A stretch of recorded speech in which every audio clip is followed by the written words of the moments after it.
Okay, guys, I know the blurry spot's back. The battery's dead on the other thing. I have it on the charger. I want to show you some things. Two things. Look at this. You guys remember these things, right?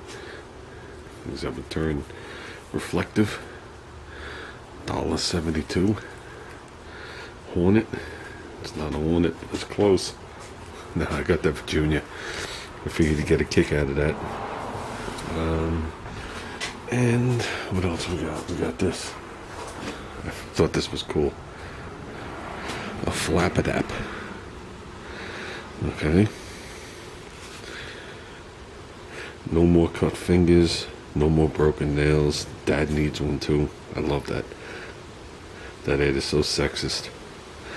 Basically what this thing is you hook it to the screw of your license plate and it flips over when you're putting gas in when you have the plate behind the car like I do. Which always sucked. Get at these old wire one. So when you pull this thing down, it holds the door. So it was printed in the USA. This thing's pretty old. Obviously anything for 99 cents is old. And a flathead screw. So pretty ingenious. Can make that up for in 3 seconds, but I thought that was pretty cool. So I picked that up for Junior. What's going on? Well, anybody following me on Facebook knows I'm working on the parachute for the wagon. I want to deploy it.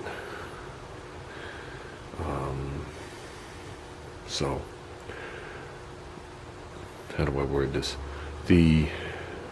That chute is from the late 60s. We acquired it in the mid 70s.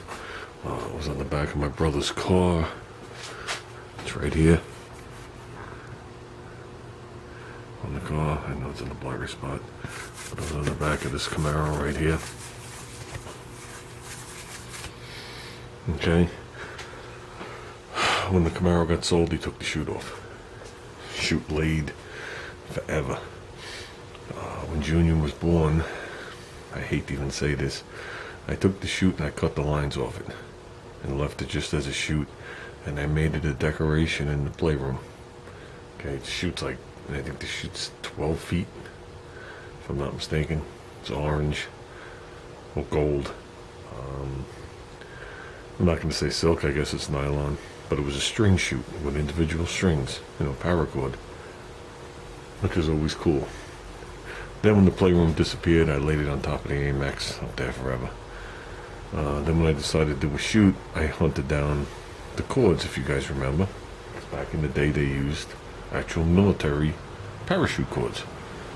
So I got the thing, I got the piece hook all on and all that stuff. And, man, it's windy out there. And I laid it all out in my driveway. And I matched the cords to the thing, and I had my mother just stitch them. There's a big overlap, like 6 inches, but I had my mother hand stitch each one on after I numbered them.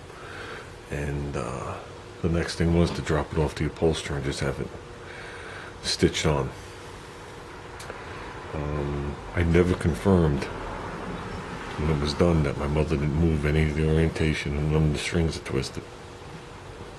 And I went to do that yesterday, and I just couldn't do it there in the parking lot. So I took the chute off the car. I got the chute here.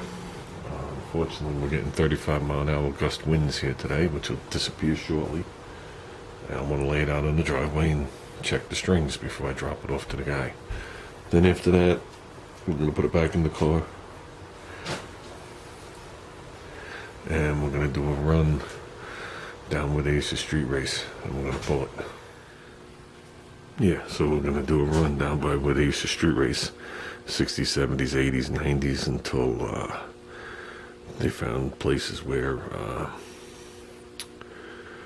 let me reword this, there was side blocks coming off it, and it was businesses and chassis builders and engine builders, and all sorts of bad stuff was happening.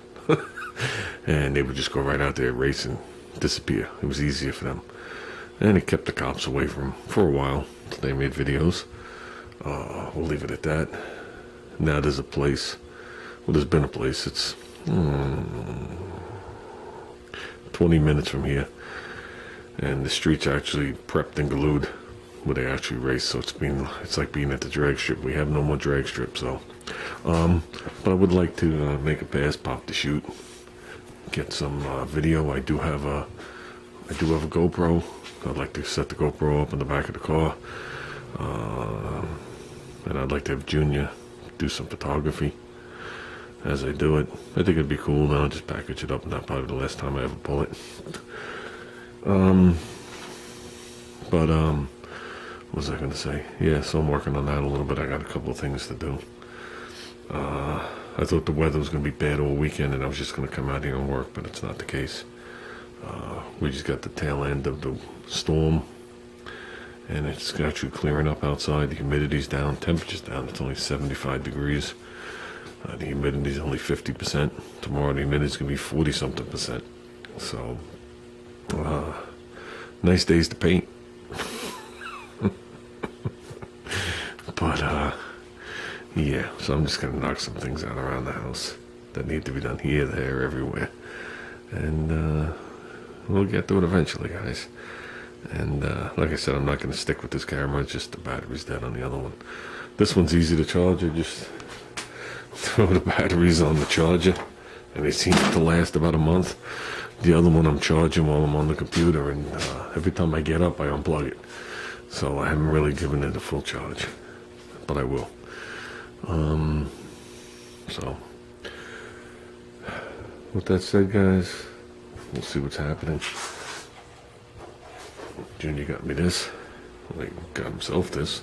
He got it for the project he was working on. It only runs 750 RPM, but it pulls a nice steady stream. So I said to Junior, I said, this would be nice mounted to the to your tranny cooler, which I don't want to put in the front of the car. I want to put in the back of the car. I said, this would be nice. I said it would draw just enough air across it all the time. So we'll think about that.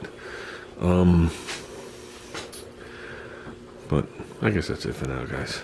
Let me finish working on what I'm working on.